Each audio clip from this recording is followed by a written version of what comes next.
Assalamualaikum warahmatullahi wabarakatuh. Perkenalkan kami dari kelompok PKWU kelas 11.5. Di sini ada saya Kurnabiasa, absen 15. Saya Muhammad Amri Fakih, absen 18. Saya Muhammad Rosid Atmaja, absen 21. Oke, di sini kita akan mempresentasikan tentang PPT dari proyek kita yaitu PKWU. Ya, yang pertama, jadi produk kita yaitu pohon turbin angin. Nah, Anggota kelompoknya udah ada. langsung saja kita masuk ke latar belakangnya. Dalam beberapa dekade terakhir, polusi karbon dari pembakaran bahan bakar fosil telah meningkat emisi gas rumah kaca, mempercepat pemanasan global dan memperburuk kualitas udara. Energi itu sebagai solusi terbarukan untuk mengurangi ketergantungan pada bahan bakar fosil. Turbin angin besar telah digunakan di banyak negara, tapi teknologi ini sering menghadapi tantangan seperti membutuhkan lahan luas sehingga kurang cocok di daerah perkotaan. Nah, maka dari itu kita membuat sebuah alat berbentuk pohon turbin angin di mana turbin tersebut tidak terlalu besar namun berkonsep tetap seperti daun-daun pada pohon biasa. Jadi tidak akan mempengaruhi faktor-faktor yang sudah saya sebutkan tadi. Nah, selanjutnya ada tujuan dan manfaat. Yang pertama ada menghasilkan energi listrik ramah lingkungan dengan memanfaatkan angin. Yang kedua, memaksimalkan penggunaan ruang kota dengan memadukan teknologi energi terbarukan dalam bentuk estetis. Yang ketiga, meningkatkan kesadaran masyarakat terhadap pentingnya energi hijau dengan menghadirkan teknologi terbarukan di sekitar mereka. Dan yang terakhir, dengan pemanfaatan energi terbarukan, hanya operasional dan perawatan energi dapat ditekan dalam jangka waktu yang panjang. Oke, selanjutnya adalah alat dan kita gunakan dalam pembuatan produk ini. Yang pertama adalah bor listrik. Bor listrik digunakan untuk membuat lubang berat tiang atau bagian-bagian pohon turbin. Yang kedua ada obeng untuk memasang dan mengencangkan baut serta mor.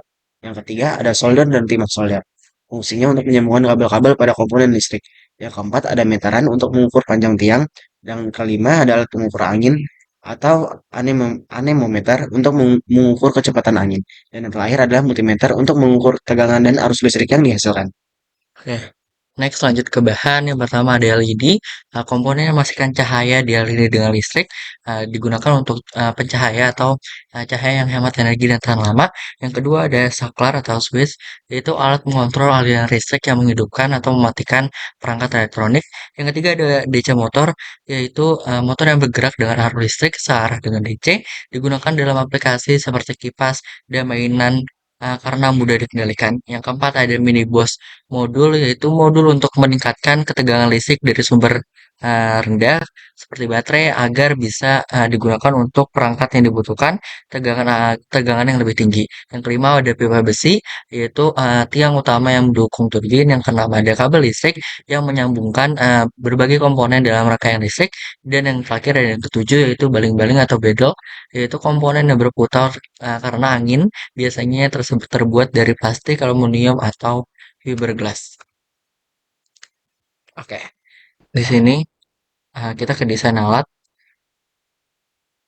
Oke, ini adalah desain alat 3D yang dimana terdapat adanya uh, pohon yang kita bilang itu pohon turbin angin, dan ini adalah kincirnya. Ini adalah uh, motor DC atau generator yang menghasilkan energi dari kincirnya, menghasilkan energi gerak dari energi angin ke motor DC, lalu disalurkan ke bagian ini kabel listriknya dan bisa menyalakan lampu seperti itu. Oke, berikut adalah desain komponen. Yang pertama ada baterai. Fungsi baterai adalah penyaluran energi kepada controller. Lalu dari controller lanjut lagi kepada remote. Remote ini digunakan untuk pengendalian dari DC-nya sehingga dapat mengaktifkan sebuah lampu LED.